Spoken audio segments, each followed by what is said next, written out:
Hello, Svitlana. Happy New Year.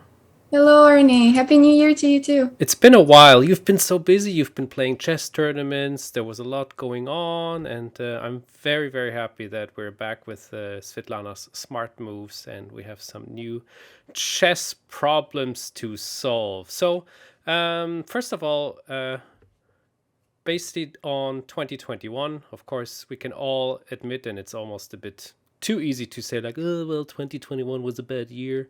How was 2021 for you overall?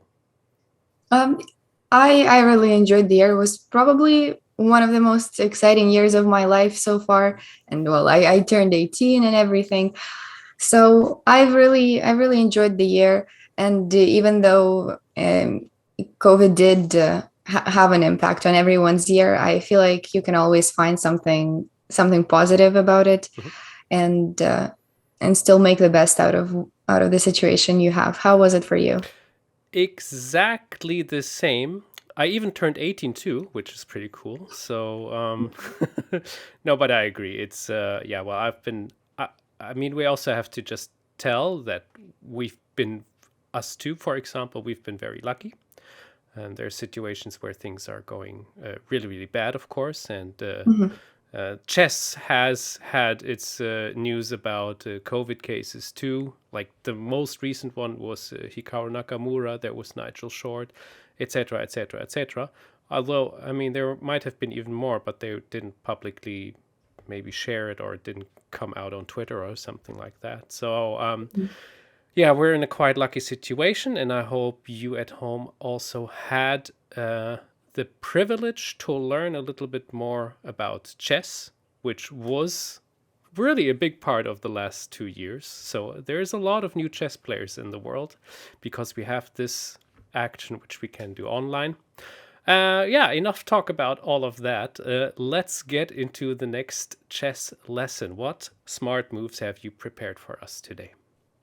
Yeah, sure. So he did a very nice introduction for me already. And since we are talking about this year coming to an end, I thought it was a good time to do a little summary of everything that has happened in the chess world this year. Mhm. And I prepared for you a few tactical, instructive moments from top level tournaments all over the year. Perfect. So at least to me, these were some of the most memorable ones from this year. Mhm.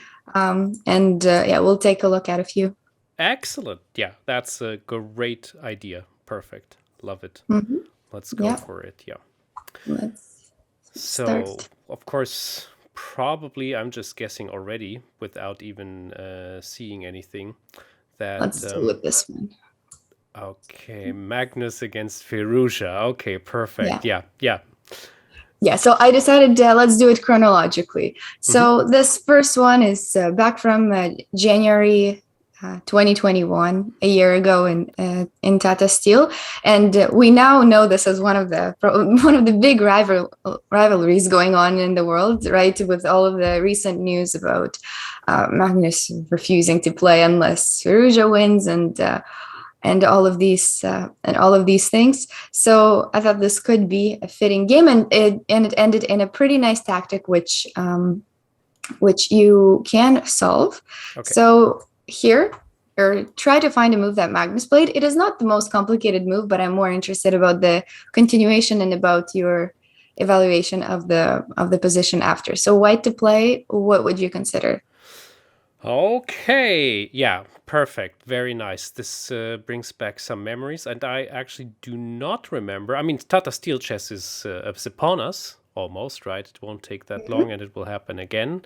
I don't remember that particular game, but Magnus is white, Ali Reza, with this lousy rating of 2,749. What is he thinking? Anyway, so jokes aside, well, I immediately think of h4 to bounce the knight back so I can take e6 with the queen and a check. But that's not that big of a tactic, in my Mhm. opinion. Like, not Mhm. yet.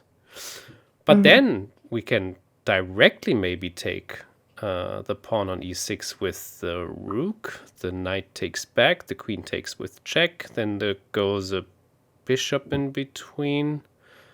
And the question is, can we build up enough threats with the queen to f5 maybe to give a check on h7 or something?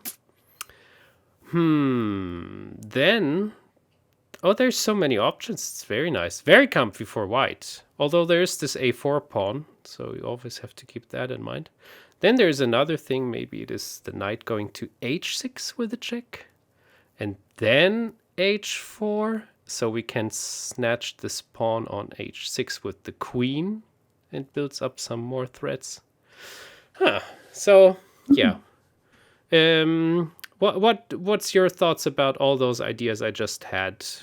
Yeah, you've mentioned quite a few good ideas. So the first one to address was h4. Yeah. And to tell you how I would counter that is probably d4, and remember that your rook here on b6 would feel a bit uncomfortable after the communication between the rook and the queen will be a big cut. So I do think that h4 would be wrong for that reason of d4. Most probably. But you did mention basically a combination of all the right ideas that we have in this position. So you said some knight h6, you said some rook e6, you weren't sure about the order. So I can tell you right away that you were right about one of those ideas, and that rook e6 is actually what Magnus played here. Yeah, it looks so more the move logically, itself, yeah. Right, the move itself is not, it doesn't seem that difficult to find. And it's not, but it's more difficult to evaluate the position that arises right after. So this position, do you think white could have a winning advantage here, or is there some compensation for the attack?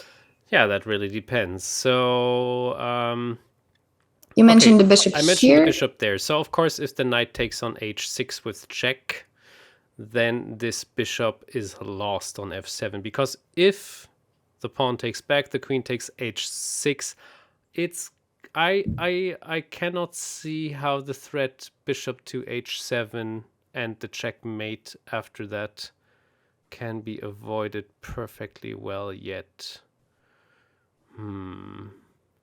So let's see. Bishop f7, check takes, queen takes h6, and I hope you at home have the diagram right below so you can follow the moves I'm making. Maybe you've made your own moves already. So now the queen is on h6 and the bishop is on f7, and there's no black pawn, but there's also no knight. Now black's move. Black has to try to avoid bishop to h7, I assume. And there are quite some options probably. Now,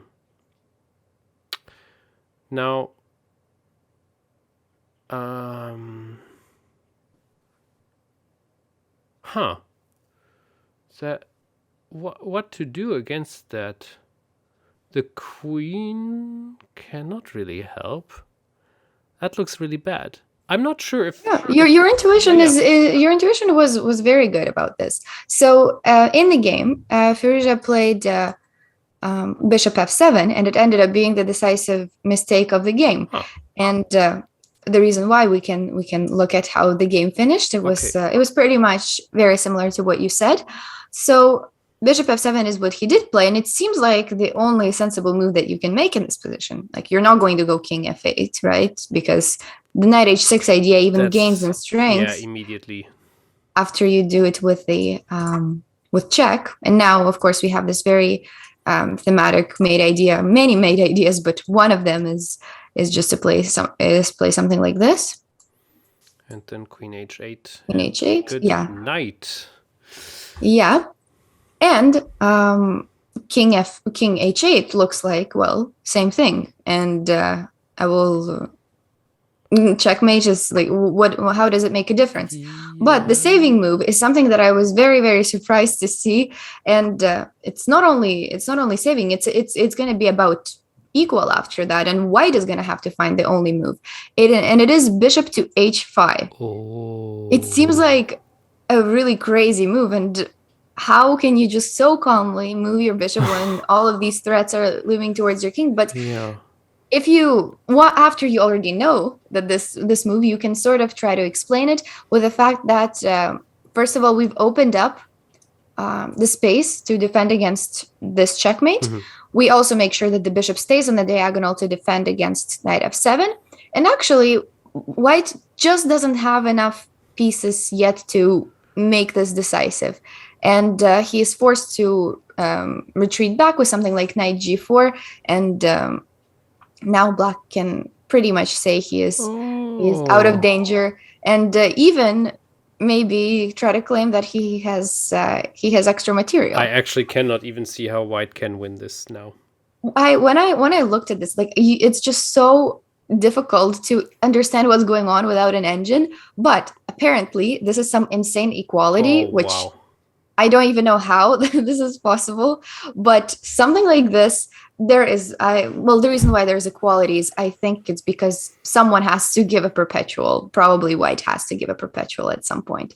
So this was the crazy save with bishop h5, which is super difficult to see, especially far in advance. So bishop f7 seems like a very normal move to play. And knight h6, I thought it was a very instructive tactic. It's a very common one.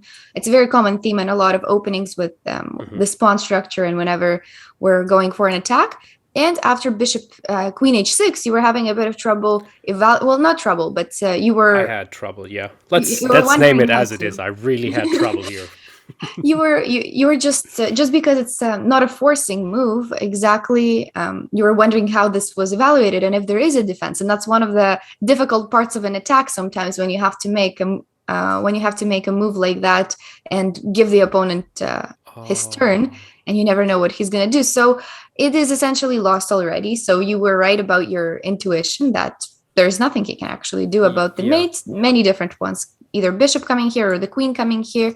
He played queen c7. So now bishop h7 would still win, but the idea was that, I guess, is he going to play here? Or I don't know. He chose another way, but I think your bishop h7 move would also pretty much be good. He played queen h7 instead, which also wins in a very simple way. Queen h8 and queen h6. What? And but the idea... Yeah. Queen g7. Can you find the rest? Well, I believe it's queen d6. Yeah. And that should be the rook to e7. And many other things too. But I mean, there's mate in one, but true. You said look for better. You're right. But wait a second, it's so the queen is giving a checkmate, which cannot be avoided too. That's why he didn't play the bishop, because I just saw the bishop that's definitely it's mate, right? It's mate in 3 moves, I think. Yeah. Mm-hmm. Or is it? So what do you mean? I made a mistake. Bishop h7? No, I made a mistake. Bishop h7. I was a bit you need to take a bit of time to calculate this, because I mean I don't know. This is a bit. It is different, and that was my mistake. Yeah. No, I didn't see that one was more clear. I'm sure bishop h7 can win regardless, but yeah, it's a bit more. Queen is far more straightforward to this. Oh, sorry, I didn't turn off the emails. Pardon? So yeah, this was the first example. It's a big rivalry right now with the world number 1 and the world number 2. Who would have expected this to be the end at the end of the year like that? Mm-hmm. We can move on to the next moment of 2021. Let's do that. And we are gonna skip to April in the candidates tournament. That was a big part of the chess year as well. But wasn't that 2020? No, they resumed it again in 2021. Oh my goodness, you're so wrong. Yeah, absolutely. Yes, of course. Yeah, so that was also a very that was the event, actually, almost. Yeah. That was a very historical moment too, because I don't know if that has ever happened before. Yeah. So this was to me one of the more memorable games, because I was honestly a bit fascinated by all of the sacrifices here. So if you look at this position, white is pretty much down 3 pawns. Yes, and I remember this. Yeah. and it arose from the Najdorf poison pawn, I believe, where the queen went to b6, took this pawn, then it got attacked, it took this pawn, then it came back, and then also the pawn on e5 was sacrificed, and then the queen came back, and so this is how the queen ended up here, and this is how white ended up being down 3 Oops. pawns out of the opening. So my question here is, how would you evaluate this position? Actually, maybe an interesting question: which side would you take this for, and what would your next move be? Certainly, I love white because there's no pawn left and there's a massive attack and there's options over options. Now, regarding the next move, I would have to think for hours probably, but let's just make it a little bit shorter and just make it a couple of minutes. So, yeah, of course, I remember that there was this crazy sacrificing position, and that people were like, "Yeah, Caruana prepared for this," and yeah, in the end, he even won this game, right? But it wasn't Yeah. that clear, I think. Mhm. I think there was some back and forth at one point, or Black could establish some power back. Now, what to play first? Ugh, it's so there's always. Ah, yeah, this is actually pretty nice. So, for example, my gosh, what can we play first here? I'm looking at knight to e6 and then to c7, but that's not working. e6. Okay. Well, your queen, e6, your queen e6. is also Exactly, still yeah. there. Yeah, in that the- queen is. Yeah. No. Who needs queens? We're already down 3 pawns. We might as well go all in. Yeah, exactly. That's the Yeah. spirit. That's Finally, what you do when you're down 3 you pawns. get Exactly. my mindset here. Now, Yeah. okay. So many things to do. Wasn't it bishop c4? Yeah, it was bishop c4. Yeah. So you remembered it from Yeah. from memory. Yeah. But not because I just found it, but I thought about it like now. Well, That might help. it is bishop c4. There are other moves, but like for example, his idea with bishop c4. Do you remember why this was played? I think because of the move. Well, we distracted the queen for what reason?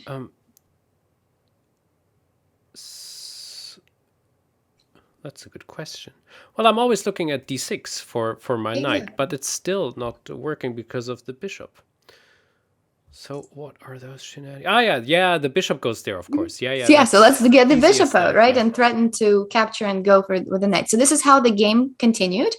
The other options were, I guess, you could change it up and play this instead, which I thought was pretty interesting with knight b5 later. Oh.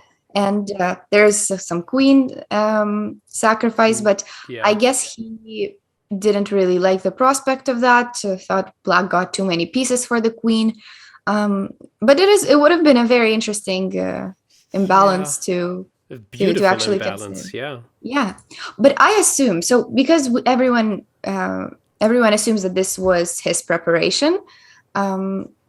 I think he was playing quickly or something like that, but everyone assumes this was his preparation. We can pretty much know that this is the best move or the most testing move in the position, because, I mean, if the preparation for the candidates tournament is pretty serious, so I'm sure this is the best of the best cloud engine and everything. So So yeah, we can be sure that this sacrifice is legit, even though, when you first hover your mouse around it, they're like, mistake. Yeah, true. It's funny, yeah. Yeah. So, but still, it does of course have a point. They wouldn't have played it otherwise. And now Black has a serious question to solve. So first of all, no castling. Yeah, that's so evil. Which is what Black has been wanting to do all along, because he is down in he's down in development by quite a bit, which is why he's also up weapon material. And if he continues to develop normally with something like knight c6, we are going to take, and well, taking back results in knight d6. That will not. So this is the idea that it is not so easy to find a sensible move for black. And what MVL decided to do, probably one of the best options, is well, he is sort of giving the piece back. So Yes. so yeah, he sacrificed it, but got it back. Still, the three pawns are considerable, and it's still. That position, it's so It's such a crazy crazy. position. It's such a crazy position. I wasn't sure. I think this might still be part of his Repertoire. preparation. Wow. Although yeah, like we would have to check how much time he actually spent on all of Yeah. this. But I think whenever they come up with preparation like that, what they do is they memorize the main line, like the best computer line, and because you can't memorize everything when you are studying an opening, let's say, or a novelty. And then whenever, if the opponent deviates, then they start to think, because then they know that it's definitely like, now we're not in the, they obviously made a mistake, and now I can actually have a winning chance. But if everything is going according to their plan, it's a crazy position, but they know that it's equal, or they're fine, or they can find some counterplay.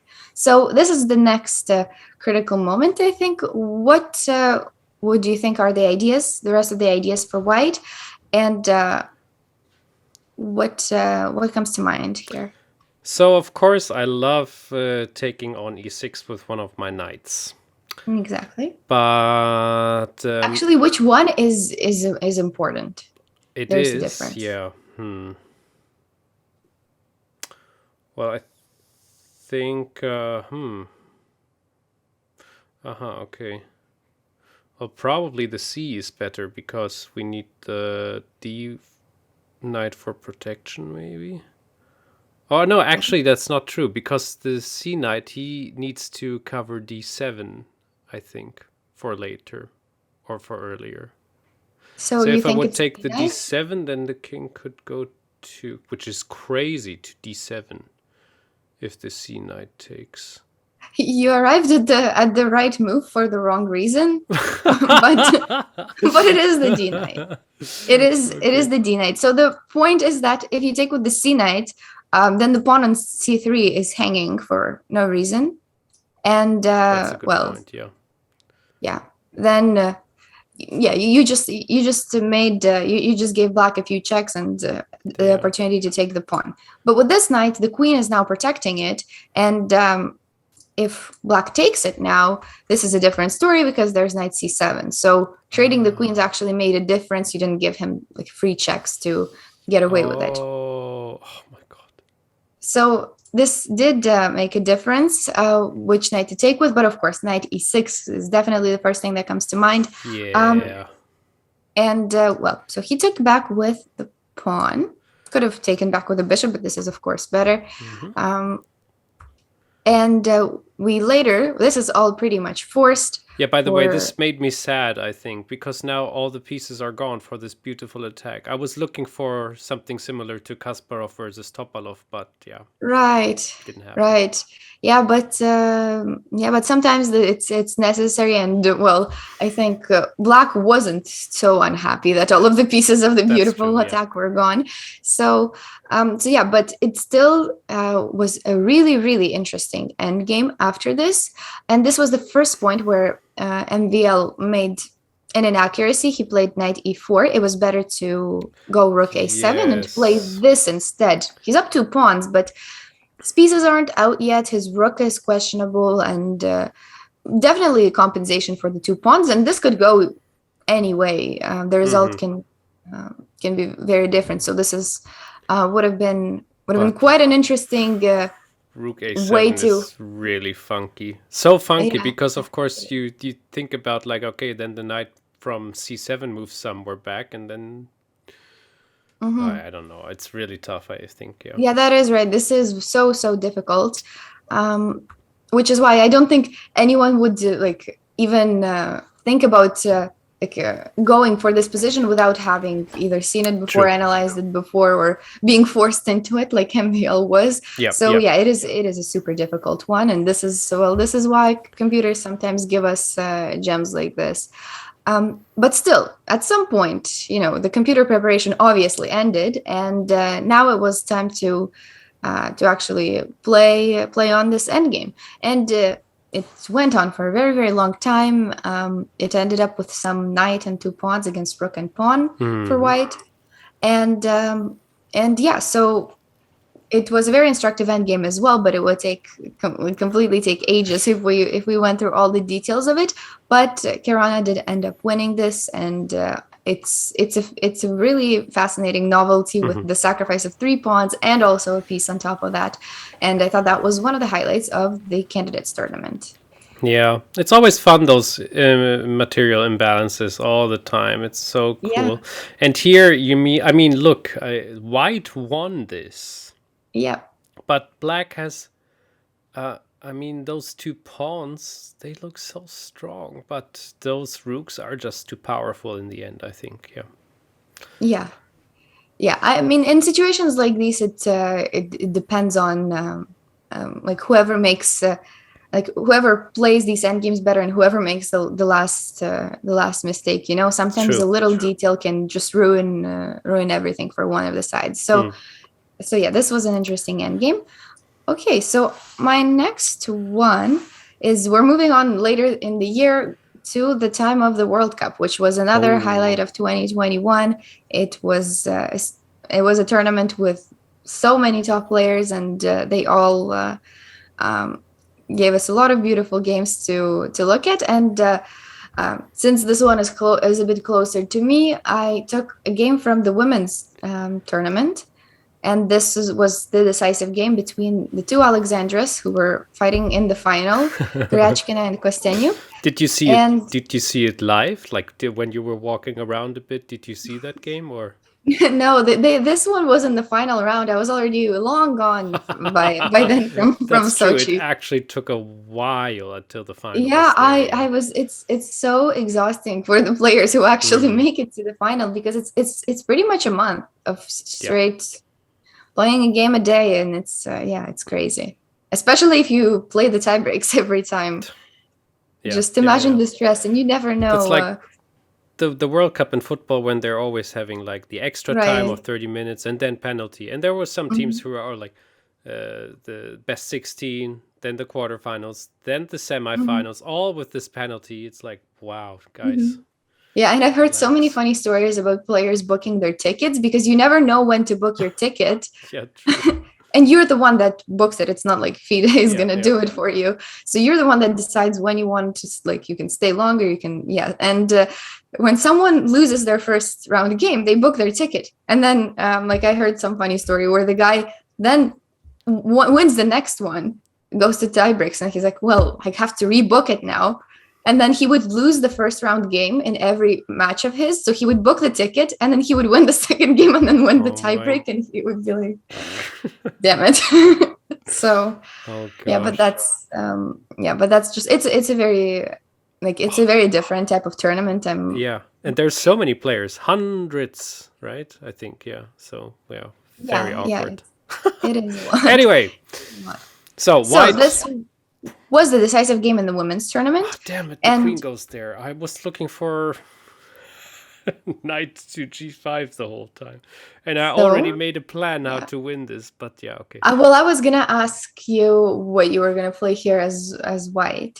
So the queen did go here. Well, now it's not that good of an idea to get the knight to g5 anymore. Or is it?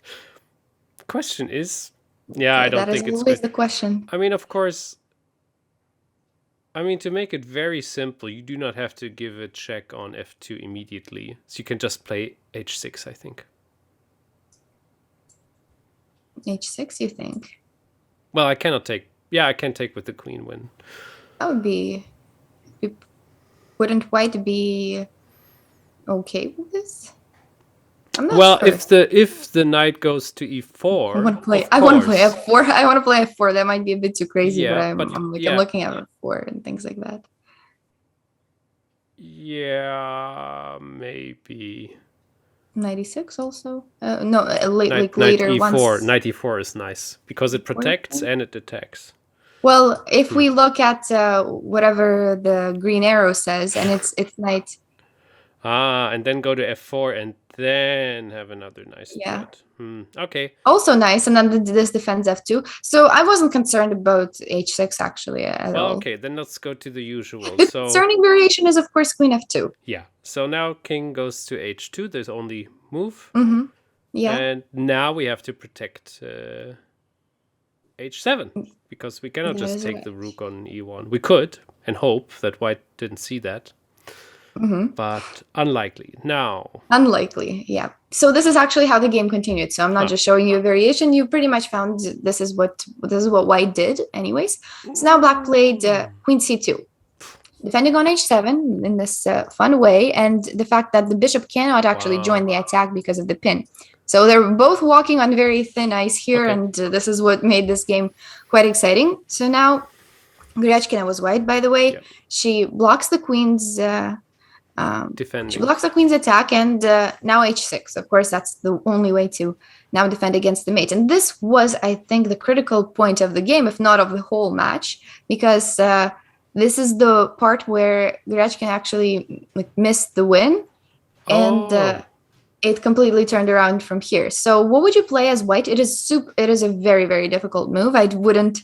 Oh, I thought rook e2 is the winning move, but if it's difficult, then no, rook e2 I think is one of them. It's not the most winning move, but it's one of the good tries that you can keep an advantage with still. But the absolute winning move is something a bit more. I have a plan.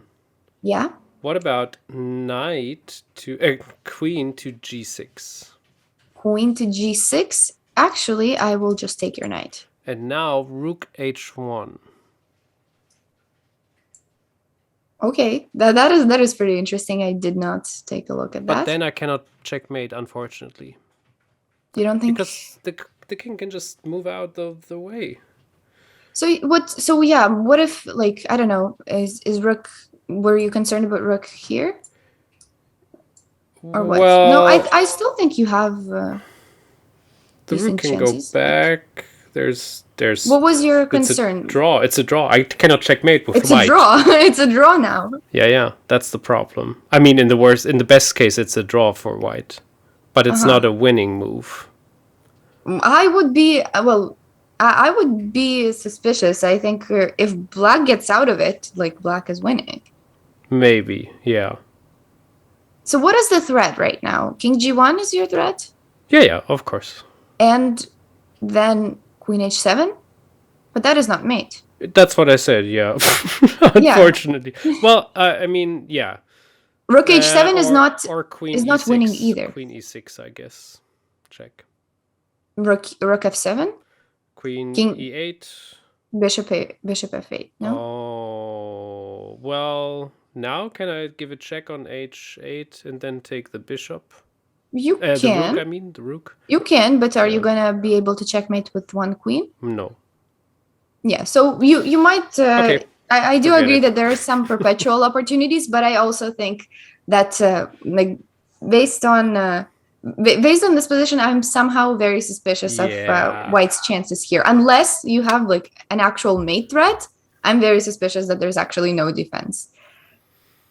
Yeah, so, you're right. But queen g6 is still something to consider, and this is why this is a critical moment, because there's just there's so many options that you can get lost in them. Yeah, true. Okay, so let me quickly think, because I don't remember this game, funnily enough.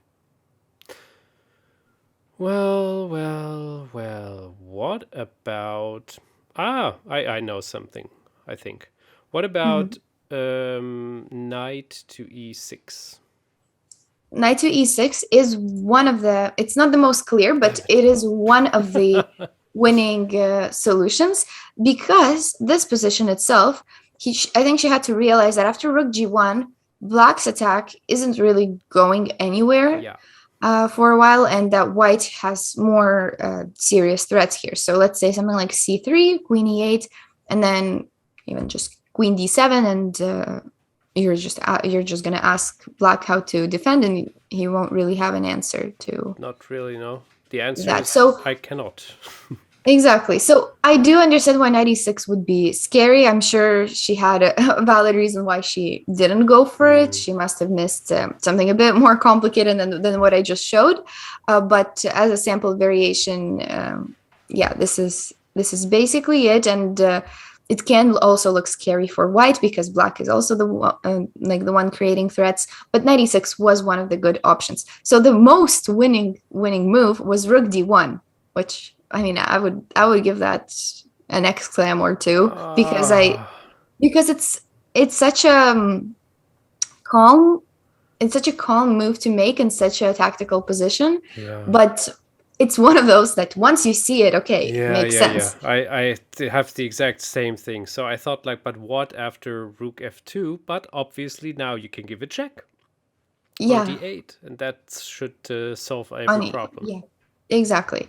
And if something like C3, which is the best black can try, your queen g6 idea Ah, works because we follow it up not with rook h1, but we go from the other side to d7, which was the whole idea of rook d1. oh So boy. that was a fairly difficult move to find and to actually decide between all of these possibilities that white had. And instead, Yeah. she missed a win, and she played another forcing move, which looked good in the first place, um, king knight f7, but it ended up not amounting to anything because black Oh. miraculously ended up saving her king by going to g6, and suddenly the king is actually fine. Um, and it is black who is taking over the initiative soon. So Oh the rook did gosh. end up going to h1, so she used your idea actually. Well, So, good for you, Goryachenko. which is why she lost after this. She after this endgame. Um, so after the queen trade happened, this ended up in a long endgame, and it even went to, I think, rook against bishop. So Oh imagine, it gosh. was just such a marathon game all throughout, and it was a lost rook versus bishop. So some of these rook versus bishop are indeed lost. Yeah, This one was one of those. difficult. Yeah. So and Kosteniuk ended up making a comeback win in this game and ended up winning the Women's World Cup without any tie breaks, actually, which was so impressive to go throughout all of the entire field without ever having to play tie breaks. She had a lot of free days, which might have also helped her be in her best shape. I mean, that was definitely the best year for her. One of the best years, right? The World Cup, then the Rapid, and she was also good in Blitz. She didn't win it, but she was also up there, I Mhm. guess. Yeah, I I'm thought, always rooting. I'm always rooting for her in all of these events oh, because cool. lately you see all of these like juniors getting so much praise, and I feel like you forget a bit about everyone else who is so experienced, who Yeah. has dedicated their life to it, and has so much has so much experience, and she is the one proving for everyone that yes, is She still still. got it. She still got it, yeah. And she's not even old. We're talking about it. Exactly. She's Yeah, not even old. Yeah. yeah. Nice. Yeah, So excellent. that was one of those. Another one from of Another Kosteniuk's one. Okay, gems. that's Yeah. the last one for today, but let's see. Yeah. Okay, Yeah. perfect. Sure. This one is Oof. short. This one is So short. yeah, this one was a game that got a lot of attention as being like one of those beautiful tactics. Oh, Um, research. and this happened in the online Olympiad, which was another big thing that happened this year. It was the Olympiad, except it was held online, just like the previous year. And yeah, it's the one that I also played in, but this one is already in the playoff, US versus Russia. So Yeah. it's Kosteniuk is white. What would you play here as white? And do you see the tactic Well, that it has to be knight g5, right? it has to be knight Yeah. g5? Yeah. So we open it up. We don't care that our queen is hanging because No. h7 mate is more important. And the question is, the beautiful part of this is queen c7. And what's next? Oh, now it's queen e5 check. Now it's queen e5. I'm pretty sure you've seen it. I'm No, pretty I sure you've seen. haven't. No, you haven't actually. Well, this is a very good tactic that very good motif that you're familiar Thank with. you. So queen e5, right? So once again, the queen cannot take. We're distracting the queen. Our queen is hanging for the second time, and yeah. So now black, What I can guess, black only do? Yeah. defense is this. He cannot cover with the queen because then knight. Rook h8, h7 Yeah. is made. So let's say here. Oh hell, it's beautiful. I mean, it all plays by itself. I really didn't see it. Yeah. Exactly. So now it's rook to d8 check, Yep, you got it. Queen takes. and now we give a check on h7, Yep. and then we checkmate. And then we checkmate, right? Beautiful. It's so simple Yeah. and so straightforward. And yeah, this was That's one of lovely. those highlights of the FIDE Online Olympiad. So That is absolutely lovely. Yeah. here are some of the tactics. You said this is the last one. Oh, okay. We can no, it's not the last one actually. We can No, because we that can- was so. I'm surprised how quickly I found that. To be honest. I am So, also surprised how so quickly if we you have found. one last tactic, small Sure. one, a short Let's- one, then Let's do that. Let me see actually how Sure. many I have left. Yeah, let's do this one probably. Let's end it on Firouzja. Because he was pretty much I don't know. I don't know if they do any votes, but player of the year, he is a serious contender for that title. And yeah, funny. Why isn't there something like player of the year? Or is there probably something? is. There must There be, right? probably I've is. never heard of Yeah. that. Yeah, we just don't. There yeah, should be we- something like chess Oscars, like the honestly, best why not? newcomer, the best tactic, the best end game, whatever. Yeah. Right. I mean, it's never. Let's make it happen. Let's make it happen. Why not? Yeah. Okay. So this was one of his games at the European Team Chess Championship, which is where he actually made his historical jump to 2800 and became world number 2. And here he played some amazing chess, and this was one of the games which I thought really showed it. So in a position like that, you see that as white, he's playing white and he's playing against Yilmaz Mustafa, and you see that you're getting attacked here. Your king is on your king is on the queen side, and black is trying to make some pawn pushes on the queen side as well. What do you do in a position like that? How do you really deal with this attack? Just as a first guess, what comes to mind? Oh gosh. Well, f4. I want to open up the f line put a rook there and attack on f7 with my queen and the rook. All right, so that's actually what you probably shouldn't do in such a situation, because look, your pieces are all on this side of the board, and you're gonna have to, okay, only the queen is participating.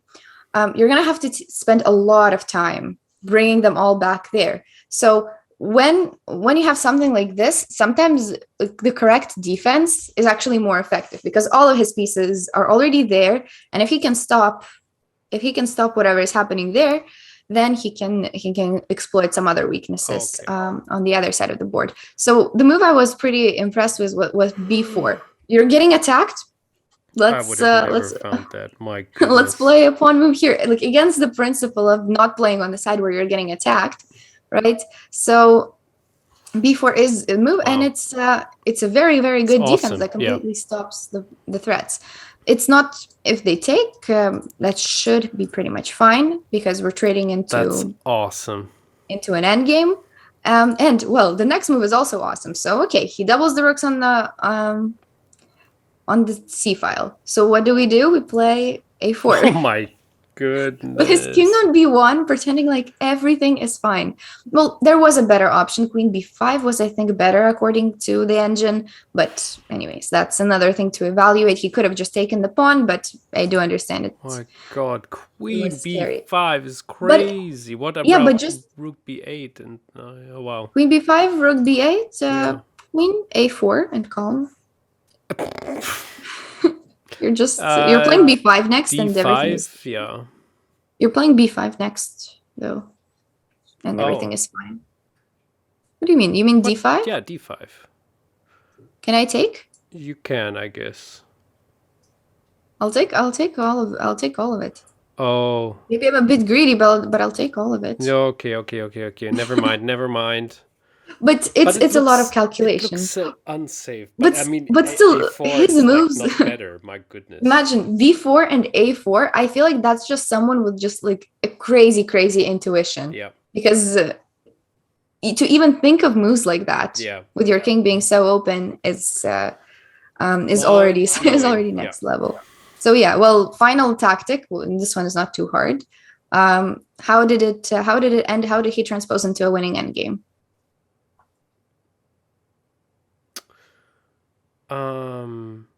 Oh, that's nice. The queen takes c6, right?